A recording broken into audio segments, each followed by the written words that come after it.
that problems show up in your life and into your world, and God says, I'm going to watch and see how you handle that problem.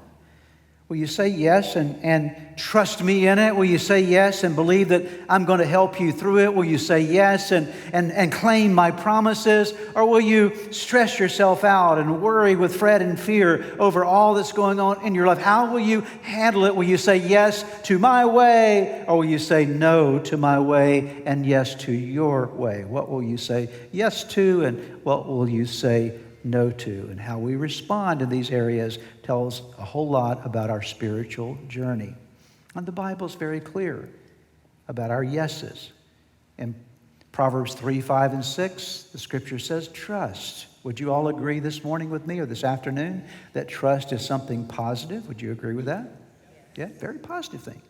Trust is positively have confidence in God, trust in the Lord with all your heart, lean not on your own understanding, in all your ways submit to Him, and He's going to make your paths straight. Ecclesiastes tells us this: whatever your hand finds to do, whatever opportunities and responsibilities that God gives you, whatever your hand finds to do, do it with your might. For there's no work or device or knowledge or wisdom in the grave where you're going. God says the place where you're tried is not after this life is over, but while you're living this life. What will you do now with the things I'm bringing your way? Will you put your hand to it and do it with all of your might?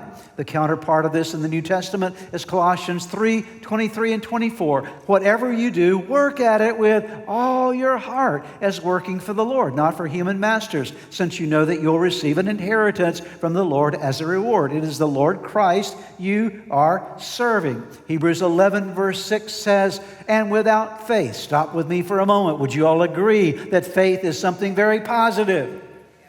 Lean to the positive. Lean to the, yes, God, I believe in you. And without faith, it is impossible to please God, because anyone who comes to God must, yes, believe that He exists, and yes, believe that He rewards those who earnestly seek Him. Your yeses, your nos set the direction of your life. Abraham's yes to God and his yeses to God as he goes throughout his life actually were the key to many of his destiny moments and his legacy moments. It's true for you and me also.